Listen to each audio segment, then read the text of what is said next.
Hello YouTube family, कैसे हैं आप? आई होप सब बेहतर होंगे और आपका स्वागत है हज जर्नी सीरीज़ का वीडियो नंबर 2 में।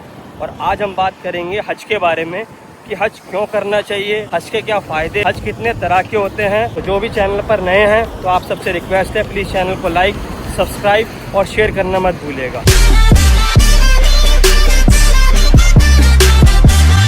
अल्लाह के रसूल प्रॉफेट मोहम्मद सल्लल्लाहु अलैहि वसल्लम ने अपनी ज़िंदगी दौर में सिर्फ एक बार हज किया। हज को हज्जतुल विदा भी कहा जाता है। और आपने उम्रे किए कितने, वो आप लोग प्लीज़ कमेंट में बताइए कि अल्लाह के रसूल ने अपनी ज़िंदगी में कितने बार उम्रा किया। अच्छा, सबसे पहली बात गाइस ये है कि हज क्यों करें। हज ज़िंदगी में एक बार फ़र्ज़ है। अगर आपके पास माल गनीमत है, आपके पास पैसा है, तो आपको हज जरूर करना चाहिए, एक फ़र्ज़ को अदा करना चाहिए। हमारा हज सही होना चाहिए, हमारा हज मबरूर होना चाहिए, अल्लाह के राज़ी करने के लिए हो। कि हम जो हज कर रहे हैं वो अल्लाह को राज़ी करने के लिए हम कर रहे हैं, ना कि हम लोगों को खुश करने के लिए कि लोग हमें देखें कि अच्छा हाजी जी आ रहे हैं, हमारे लिए सीट छोड़ दे, हमें इज्जत दें, एहतराम दें। नहीं, हम हज कर रहे हैं अपने खुदा को राज़ी करने के लिए। तो हम भी हज को फ़र्ज़ समझते हुए और अल्लाह के रसूल सल्लल्लाहु अलैहि वसल्लम की इताअत के अकॉर्डिंग ही हज को करने की तौफीक अल्लाह ताला हमें। तीसरा, हज के अंदर हम बुराइयों से बचें। बुराई में से आम दिनों से ही बचना चाहिए, पर हज के दिनों में कोशिश करें ज़्यादा से ज़्यादा अपने आप को एहतियात करें। झूठ बोलने से बचें, गीबत से बचें, क्योंकि हज एक बहुत बड़ी इबादत है। अल्लाह ने इस पे ऊपर बड़े बड़े वादे दिए हैं। एक हदीस का मफहूम ये भी है, उलेमा से सुनने में आता है कि अल्लाह के रसूल सल्लल्लाहु अलैहि वसल्लम ने फरमाया, जिसने हज मबरूर अदा किया और जिसने अपने हज को पूरे खुलूस के साथ पूरा किया, वो ऐसा है जैसे माँ से जन्मा हुआ बच्चा। प्योर सोल होती है वो।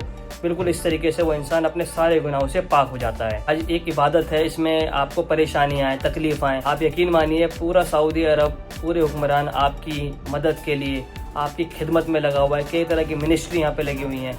एक नहीं, दो नहीं, हजार नहीं, लाखों नहीं, कई लाखों लोग यहाँ पे जुड़ते हैं। इंडिया, पाकिस्तान, बांग्लादेश ही नहीं, दुनिया से कोने कोने से लोग आते हैं अल्लाह के सामने अपने बातों को रखने, अल्लाह के सामने सजदा करने, बैतुल्लाह का हज करने के लिए। हज कितनी तरह के हैं? हज बेसिकली 3 तरह के हैं। नंबर 1 हज किरान, नंबर 2 हज तमत्तो, नंबर 3 हज इफरात है। हज किरान अल्लाह के रसूल सल्लल्लाहु अलैहि वसल्लम ने अपनी ज़िंदगी में, जैसे कि मैंने आपको बताया, एक हज किया था और आपने भी हज किरान अदा किया। किरान के मायने क्या है? मिलाना, यानी कि अल्लाह के रसूल ने पहले अपने जो उम्रे की अदायगी थी वो करी, उसके बाद फिर उसी एहराम को पहने हुए मीना की तरफ रवाना हुए और अपने हज को मुकम्मल किया। मैं इसके ऊपर एक छोटी सी हदीस बताना चाहता हूँ। अल्लाह के रसूल जब अपने साथ 67 ऊँटों को लेके मदीना से मक्का की तरफ रवाना हुए हज के लिए, तो रास्ते में आपको एक वही आई, एक वादी में, उस वही में हज तमत्तो का जिक्र हुआ। तो अल्लाह के रसूल ने एक ख्वाहिश जाहिर की, अगर मुझे पता होता कि हज तमत्तो के बारे में तो मैं भी हज तमत्तो ही करता। चूँकि आप अपने साथ जानवर लेके आ चुके थे तो इसलिए आपने हज किरान किया। पर आपके साथ जो सहाबा थे जिनको अपने साथ जानवर लेकर नहीं आए थे कुर्बानी के लिए, आपने उन सबको बोला कि आप सब अपने हज को हज तमत्तो में तब्दील कर दो। दूसरा तरीका जो है हज तमत्तो, तमत्तो का मायने है फ़ायदा उठाने से। जी हाँ, तमत्तो में आप पहले उम्रा करेंगे और फिर हज करेंगे, यानी उम्रा करके हलाल हो जाओ और बाद में जब हज का वक्त आए तो हज के अंदर अपना हज का एहराम पहने। तीसरा है हज इफरात। हज इफरात में सिर्फ इतना फ़र्क है कि हज तमत्तो और हज किरान के अंदर जैसे कि उसमें कुर्बानी वाजिब है, हज इफरात में कुर्बानी नहीं होती है। अच्छा, पर पूरी दुनिया में कहीं से भी मुसलमान इकट्ठा हो हज के लिए, बैतुल्लाह के हज के लिए, उन्हें हज जो होता है वो सिर्फ 5 दिन का ही होता है, 5 दिन या 6 दिन।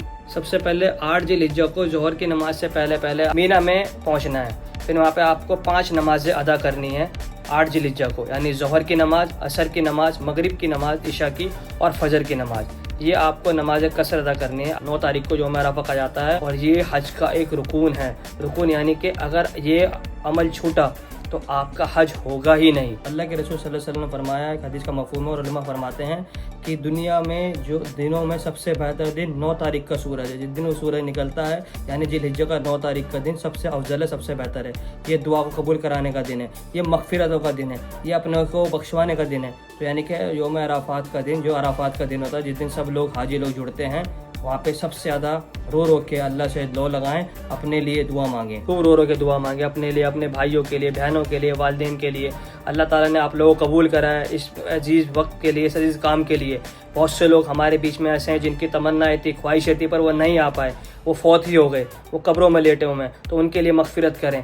जो आए हैं, अल्लाह ने आपको चुना है इस वक्त के लिए, इस खास काम के लिए, तो अल्लाह से रो के खूब दिल से लो लगा के अल्लाह से दुआएं मांगें, अपने लिए, अपने मोहल्ले के लिए, अपने दोस्तों के लिए, अपने रिश्तेदारों بیماروں کے لیے، اپنے ملک کے لیے اللہ تعالیٰ ہمارے ملک بھارت کو ترقی، اللہ تعالیٰ سعودی عرب کے حکمرانوں کو بھی ترقی دے، یہاں کے ملک کو قائم رکھے، بیکاز 1000 نہیں، لاکھ نہیں، کئی کروڑوں لوگ یہاں پہ جڑتے ہیں، اور یہاں کا پورا مینجمنٹ، ساری منسٹری آپ سب کی خدمت میں، آپ سب کی خدمت کے لیے اور آپ سب کے لیے بہتر سے بہتر سروسز مہیا کرانے میں لگی رہتی ہیں۔ اللہ تعالیٰ اس ملک کو بھی صحت یافتہ کرے اور اس ملک کو بھی خوب ترقی عطا فرمائے۔ پھر 9 تاریخ کی ہی رات کو آپ کو وہاں سے نکلنا ہے مزدلفہ کے لیے۔ جی ہاں گائز، مزدلفہ میں آپ کو رات کو قیام کرنا ہے، وہاں پہ مغرب اور عشاء کی نماز آپ نے ساتھ پڑھنی ہے۔ پھر اگلے دن آپ 10 تاریخ آپ کو 4 بڑے کام کرنے ہیں۔ جی ہاں گائز، سب سے پہلے آپ کو بڑے جمرات کو کنکڑی مارنی ہے، 7 کنکڑی مارنی ہے، اور ہر کنکڑی پہ اللہ اکبر پڑھنا ہے۔ پھر ابراہیم علیہ السلام جو اللہ کے پیغمبر تھے، وہاں پہ ان کو شیطان نے 3 الگ الگ جگہ پہ جا کے ان کو بھٹکایا تھا، بولا تھا کہ اللہ کے راستے میں تم ایک خواب کی دلیل پہ اپنے بچوں کو قربان کرنے جا رہے ہو،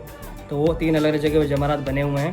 تو 10 تاریخ کو آپ کو صرف بڑے جمرات کو کنکڑی مارنی ہے 7، اور ہر کنکڑی پر اللہ اکبر کرنا ہے۔ دوسرا بڑا کام آپ کو اس دن قربانی کرنی ہے۔ جو لوگ حج تمتع اور حج قران کر رہے ہیں ان کے اوپر قربانی واجب ہے، آپ قربانی کریں۔ اگر حج افراد والے بھی قربانی دینا چاہیں تو کوئی حرج نہیں ہے۔ تیسرا کام آپ کو خلاق کرنا، اپنے بالوں کو شیو کرنا ہے، یعنی خلاق کرنا ہے، جینٹس کے لیے اور لیڈیز کے لیے اپنی چوٹی کا 1.5 انچز تک آپ کٹ کر سکتے ہیں۔ اور یہ 3 کام کرنے کے بعد گائز آپ کے اوپر احرام کی پابندی سے اب آپ فارغ ہو چکے ہیں، آپ اپنے احرام کو کھول سکتے ہیں اور آپ نارمل کپڑے وغیرہ پہن سکتے ہیں۔ چوتھا کام اب بچا طواف افادہ۔ طواف افادہ کے لیے آپ مکہ جائیں گے، مکہ میں بیت اللہ کے ساتھ چکر اپنے طواف کو پورا کریں گے، 2 رکعت نفل پڑھیں گے، نفل پڑھنے کے بعد آپ اپنے صحیح کریں گے، یعنی صفا مروہ کے ساتھ چکر لگائیں گے، اور آپ کا طواف افادہ یعنی کہ آپ کے 4 کام 10 تاریخ کے پورے ہو گئے۔ اس کے بعد آپ خیمے میں جائیں گے، اپنے مینا جائیں گے۔ 11 تاریخ کو آپ کو جو کام کرنا ہے بچے، وہ کرنا ہے آپ کو تینوں جمرات، چھوٹا، بڑا اور سب سے بڑا، اب تینوں ہی جمرات کو ساتھ کنکڑیاں مارنی ہیں، اور یہی کام سیکوئل آپ 12 تاریخ کو بھی فالو کریں گے۔ اگر آپ کسی وجہ سے مغرب کے وقت وہاں پہ رک جاتے ہیں مینا میں اور وہاں سے حدود سے باہر نہیں ہو پاتے ہیں تو آپ کو 13 تاریخ تک وہاں پہ رکنا پڑے گا۔ حالانکہ جو کمپنی ہوتی ہے، جو مینجمنٹ ہوتا ہے، وہ آپ کو پورے طریقے سے گائیڈ کرتے رہتے ہیں کہ اب آپ کو وہاں سے مینا کو چھوڑنا ہے۔ اگر آپ نہیں چھوڑ پاتے تو 13 تاریخ کو بھی آپ کو وہی 7 بار تینوں جمرات کو کنکڑے مارنی ہوں گی۔ اور یہ سب ہونے کے بعد آپ پھر مکہ آئیں گے اور اپنا طواف وداع کریں گے۔ طواف وداع میں صرف آپ اپنے بیت اللہ کے یعنی خانہ کعبہ کے 7 چکر لگائیں گے، 7 چکر لگانے کا نفل پڑھیں گے، اور آپ اس بار آپ کو صحیح نہیں کرنی ہے کیونکہ آپ طواف وداع کر رہے ہو۔ اللہ نے آپ کو چنا، اتنے لوگوں میں، اربوں خربوں لوگوں کے اندر اللہ نے آپ کو اس طریقے سے چنا کہ آپ اللہ کے گھر پہ آئے، آپ نے اللہ کا طواف کیا، اللہ کے نام کا بیت اللہ کا حج کیا، اور اللہ کو راضی کرنے کے لیے آپ نے عمل کیا ہے، تو آپ اللہ کے گھر کو طواف وداع یعنی آخری بار وداع اپنا کریں گے، اور اس کے بعد الحمدللہ آپ کا حج مبرور قبول ہو گیا۔ اللہ تعالیٰ سلامت رکھے ہمارے علماء کو، شیخ یاسر الجابری صاحب جیسے، اللہ تعالیٰ اور علماء کو، جتنے بھی دنیا پہ علماء موجود ہیں، ان کی حفاظت فرمائے۔ اللہ تعالیٰ آپ کا، میرا اور تمام امت اسلامیہ کا جو اس سال حج کرنے جا رہے ہیں ان کا قبول کرے، جو ہم سے پہلے لوگ حج کر چکے ہیں ان کے حج کو قبول کرے، اور جو آنے والے لوگ ہیں اللہ تعالیٰ ان کے حج کو قبول کرے، اور جن کی خواہش ہے تمنا، اور اللہ تعالیٰ میرے مالک اس سے صرف یہی دعا ہے کہ ایک بار ہر مومن کو اپنے گھر کی زیارت نصیب فرما۔ آمین ثم آمین یا رب العالمین۔